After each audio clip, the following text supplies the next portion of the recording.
to the Kent Lapp Podcast. Well, welcome to Nashville. So when did you move here? I moved here late May of 2020. Yeah, so about May of 2020. May 18th or something like that, and started a job June 1st. Okay, congratulations. Because did you move here out of your own choice, or did Amazon move you here as part of the new Amazon outpost that's hiring 5,000 people downtown? Right. No, yeah, it was my own choice. So I had applied for the job in Nashville. It was a Nashville job. Okay. Yeah, so I moved for the job. Where were you working before that? I was working in an MSP in Orange County, which is like a company that outsources IT support for small, medium-sized businesses. So I was doing that, and so I wasn't working at Amazon at the time. I see. Yeah. So did you want to work at Amazon, and the best way to work at Amazon happened to be in Nashville, or did you want to get out of California, come to Nashville, and then you were just looking for a job locally?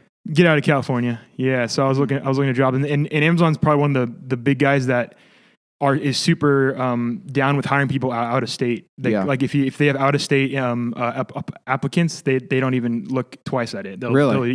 They do all the time. That's why they moved to cities like Austin and Nashville. Okay. Because they can recruit people from all over the world, and they don't move to Detroit so they can convince like really high dollar, high skilled employees that you can't find anywhere else to come to a city that everyone wants to go to, like Nashville, like Austin. So it makes sense.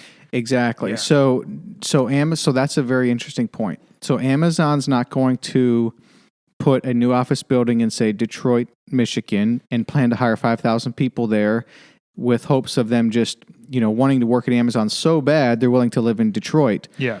They're picking cool cities or growing cities or cities in areas that they know that the people that they want to work there are going to be happy living in those cities. Yep, exactly. Yeah, and because some of like the upper echelon of like the technical talent, they're trying to recruit from other big tech giants, and these guys that have experience that you can't get anywhere else.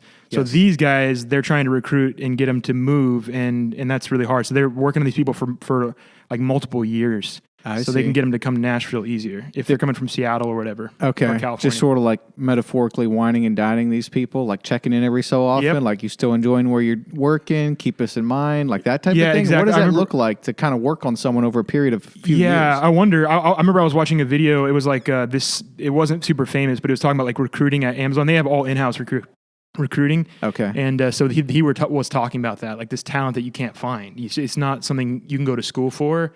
But it's in like the upper echelon, like senior software developer, innovation engineers, these kinds of guys that are just like crazy stuff, Yeah. So, do you want it? By the way, do you want any bourbon to go with the cigar? Sure. I mean, I kind of feel like I'd love that. It's a good. If we're going to be sucking on a cigar, we need a little bit of guidance to go along with that. This is a local Nashville company. Okay. Here, Guidance Whiskey, Jason Rigel. What episode number was that, Andrew, that he was on? Want to say 55. Thank you. All right, we got plenty here. Yeah. So you are here in Nashville, Tennessee, and because you got the job with Amazon, what was the hiring process like? Oh, it was crazy. So it was all remote. Obviously, I think it was easier probably to do it that way. There was a screening, a phone screening, and then if you passed the phone screening, it was more of a technical thing. Then you went to this like this final day, and the final day was 4 interviews, 4 different people, like an hour each.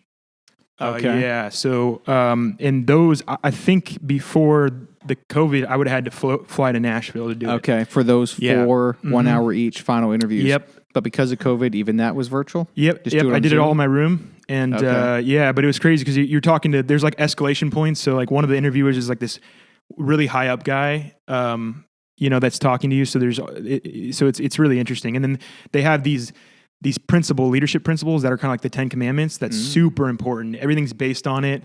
So I was just studying the leadership principles for hours trying to because I know what they want here and all that kind of stuff. Okay. So now I haven't looked at them in a long time, but I hope they don't listen to that. But yeah, but also now that you have the job, you're living it, right? I mean, I'm sure it's not like these principles come up every single day, right, or even every week, but you're still there, and now you're part of the culture and everything, and so it's just more natural now at this point. Where in the past you had to study it, right, exactly, yeah. So it's pretty interesting. So Did you have someone refer you, or did you just find a job posting on LinkedIn or something and you literally just submitted your resume? Yeah, What's the very first step? Yeah, I found a job posting. So it was I just applied for it. I think it was the first job I applied for, and I wasn't really ready to move yet. So I just kind of did it like as a joke. It was like, and then I after that applied for like 100 jobs.